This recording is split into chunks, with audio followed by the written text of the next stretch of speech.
Assalamualaikum warahmatullahi wabarakatuh. Halo sahabat guru semua, bertemu lagi dengan saya Riza Fitriani Warman dalam demonstrasi kontekstual modul 1.3. Saya dibimbing oleh Bapak Fasilitator Bapak Durajat dan pengajar praktik Ibu Raja Arina. Untuk merumuskan visi menggunakan inquiry apresiatif dengan mengidentifikasi hal baik yang telah ada di sekolah dan mencari cara bagaimana hal tersebut dapat dipertahankan dan memunculkan strategi untuk mewujudkan perubahan ke arah yang lebih baik. Untuk mewujudkan inquiry apresiatif digunakan metode Bagja. Bagja terdiri dari 5 tahap. Buat pertanyaan utama, ambil pelajaran, gali mimpi, jabarkan rencana, dan atur eksekusi. B. Buat pertanyaan. Berisi pertanyaan-pertanyaan untuk menentukan arah penelusuran. A. Ambil pelajaran. Memandu bagaimana pengalaman positif dari individu, kelompok, atau komunitas lain yang akan dijadikan pembelajaran. G. Gali mimpi, berupa narasi keadaan ideal jika prakarsa perubahan telah terwujud. J. Jabarkan rencana, mengidentifikasi tindakan-tindakan yang akan dilakukan. A. Atur eksekusi, membantu transformasi rencana menjadi nyata. Visi saya sebagai guru penggerak adalah mewujudkan peserta didik yang mandiri, unggul, dan bernalar kritis. Adapun prakarsa perubahan yang akan dilakukan adalah meningkatkan kemampuan bernalar kritis peserta didik melalui pembiasaan soal HOTS atau Higher Order Thinking Skills. B.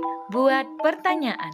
Pertanyaan yang muncul pada tahap ini adalah bagaimanakah cara meningkatkan kemampuan bernalar kritis pada peserta didik melalui pembiasaan soal HOTS. Tindakan yang dilakukan untuk menjawab pertanyaan adalah yang pertama, melakukan diskusi dengan kepala sekolah dan rekan sejawat. Yang kedua, mencari referensi melalui berbagai sumber tentang penyusunan soal HOTS agar dapat meningkatkan kemampuan bernalar kritis peserta didik. Yang ketiga, mengetahui kemampuan dan karakter peserta didik melalui tes awal. A. Ambil pelajaran. Adapun pertanyaan pada tahap ini adalah yang pertama, siapakah guru yang mampu dalam penyusunan soal HOTS dan telah menerapkannya di kelas? Yang kedua, bagaimanakah tipe soal HOTS yang digunakannya? Yang ketiga, bagaimanakah menyusun soal HOTS agar dapat meningkatkan kemampuan bernalar kritis pada peserta didik? Tindakan yang dilakukan untuk menjawab pertanyaan adalah yang pertama, berkolaborasi bersama guru yang telah menerapkan pembiasaan soal HOTS. Yang kedua, mengadakan pelatihan mandiri penyusunan soal HOTS yang dilaksanakan di sekolah dengan mengundang pemateri yang ahli dan mumpuni. G.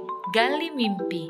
Adapun pertanyaan pada tahap ini adalah yang pertama, apakah dampak yang terjadi jika di setiap mata pelajaran dapat menerapkan pembiasaan soal HOTS?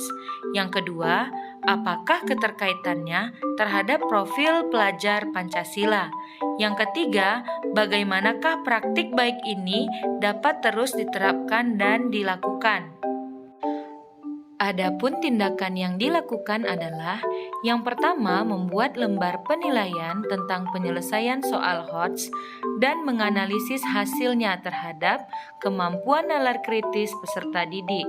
Yang kedua, berkolaborasi bersama guru mata pelajaran untuk melakukan pembiasaan soal HOTS dalam pembelajaran. Yang ketiga, membangun komitmen bersama bahwa praktik baik ini dapat mewujudkan salah satu profil pelajar Pancasila, yaitu bernalar kritis.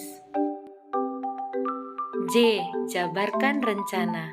Pertanyaan pada tahap ini adalah, apakah langkah-langkah untuk mulai membiasakan penyusunan soal HOTS dalam pembelajaran?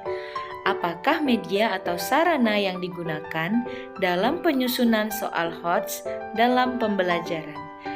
Apakah usaha yang dapat dilakukan agar pembiasaan soal HOTS dapat terus dilanjutkan? Adapun tindakan yang dapat dilakukan adalah yang pertama, membuat instrumen penilaian minimal memuat 3 soal HOTS di setiap RPP. Yang kedua, menampilkan soal HOTS dengan media visual, audio, ataupun audio visual. Yang ketiga, pemberian reward kepada peserta didik yang dapat menyelesaikan soal HOTS untuk memotivasi peserta didik lain yang belum mampu.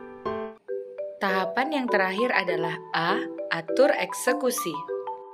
Pertanyaan pada tahap ini yaitu, siapakah yang memonitoring kegiatan pembiasaan soal HOTS agar dapat berjalan dengan baik dan konsisten?